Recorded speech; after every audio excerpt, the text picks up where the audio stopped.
लग्न केलंय ना, मग थोडीफार ॲडजस्टमेंट करावीच लागते. आधीसारखं उशिरापर्यंत लोळत नाही पडू शकत. खाण्यापिण्याच्या सवयीमध्ये पण चांगली सुधारणा करावी लागणार आहे. लग्न आधी घालत होता तसे कसेही कपडे घालून चालणार नाही. थोडं तरी प्रेझेंटेबल राहावं लागणार आहे. पार्टनर जर वर्किंग असेल ना, मग आधी तुम्हाला सवय असो वा नसो, घरात काही कामं करण्याची सवय सुद्धा लावावी लागणार आहे. आणि एवढं तुम्हाला नाराज व्हायला काय झालं? अहो, लग्न झालंय, बायको घरात आली म्हटल्यानंतर काही गोष्टींमध्ये बदल होणारच ना. एक मिनिट, तुम्हाला काय वाटलं मी ॲडजस्टमेंट हे लग्न झालेल्या मुलींना करावी लागते म्हणतोय? नाही नाही, लग्न झाल्यावर मुलांनी करायची असते ती तर. अहो, मुलींसाठी ॲडजस्टमेंट कशी काय लागू होईल? त्यांच्यासाठी तर आयुष्यच बदलून जातं. त्यांचं घर सुटतंय, पॅरेंट्स सुटतायत, काही लोकांचं गाव सुटतंय, बऱ्याच लोकांचे करिअर त्यांना चेंज करावे लागतात किंवा सोडून द्यावे लागतात. इथं कंप्लीट कायापालट आहे त्यांच्यासाठी. जेव्हा गोष्टी पूर्ण नवीनच असतील तर त्या नवीनच आहेत. त्याच्यामध्ये ॲडजस्टमेंट प्रकार नाही येऊ शकत.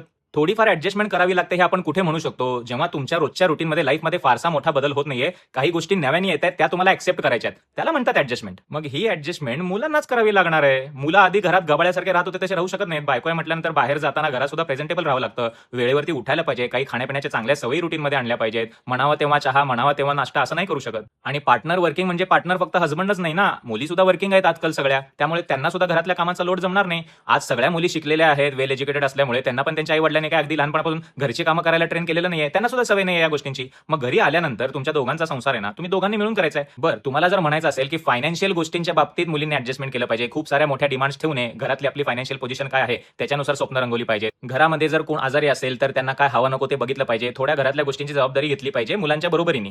ह्याला सपोर्ट म्हणतात, सपोर्ट. याला ॲडजस्टमेंट म्हणत नाही. आणि तेवढं सपोर्टिव्ह नेचर तर प्रत्येक पार्टनरचं असतंच आणि वाईफचं तर असतं. आणि सपोर्ट सिस्टीम ही जी आहे ना, ती एका बाजूनी बिल्ड होत नाही, ती दोन्ही बाजूनी बिल्ड होते. त्यामुळे घरच्यांचा जर सपोर्ट तिला मिळाला, तिच्या करिअरमध्ये, तिच्या आवडीनिवडीमध्ये, तिच्या सवयींमध्ये, तर तिच्याकडूनही तोच सपोर्ट, तीच आपुलकी, तेच प्रेम मिळणारच आहे. आपण गल्लत कुठे करतो माहिती का? खऱ्या अर्थाने जिथं मुलांनी या गोष्टी ॲडजस्ट केल्या पाहिजेत, त्या जर ते करत नसतील, कॅपेबल नसतील किंवा त्यांना करायच्या नसतील, तर तुमची अपेक्षा काय असते की मुलींनी ह्या सगळ्या गोष्टी खपवून घ्याव्यात. आणि मग ती जर करत नसेल तसं, तिचा जर स्टँड घेत असेल, तर मात्र ती सपोर्टिव्ह नाहीये की अरे बापरे, थोडीफार सुद्धा हिला ॲडजस्टमेंट करता येत नाही का? हे बोलायला तुम्ही मोकळे. आणि दुसरं वागणं आपल्या घरात काय चुकतं माहिती का? आपल्याला ज्या गोष्टींची सवय किंवा ज्या गोष्टी आपल्या मनाला पटतात, आपल्याला वाटतं की आलेल्या मुलींनी सुद्धा तसंच वागावं, जे की होणार नाहीये. आणि ते होत नाही असं दिसलं की मग तुमच्याकडून काही टोमणे दिले जाणार, तिचा डिसरिस्पेक्ट होईल असं काहीतरी बोललं जाणार आणि त्यावरती तिनं उलटं उत्तरही देऊ नये, गप गुमान हे सगळं सहन करत बसावं अशी तुमची वरून अपेक्षा असते. आणि जर एखादी असा अपमान सहन करणाऱ्यातली नसेल आणि तुम्हाला जर तिनं कन्फ्रंट केलं, तर तुम्ही म्हणणार की हिला थोडंफार सुद्धा बोललेलं चालत नाही. एवढं कुठं असते का? लग्न झालं म्हटल्यानंतर थोडीफार ॲडजस्टमेंट करावीच लागते. अपमान सहन करणं, आपल्या आवडीनिवडी सोडून देणं, आपल्याला काय खायला आवडतं काय नाही ह्याचा विचार न करणं,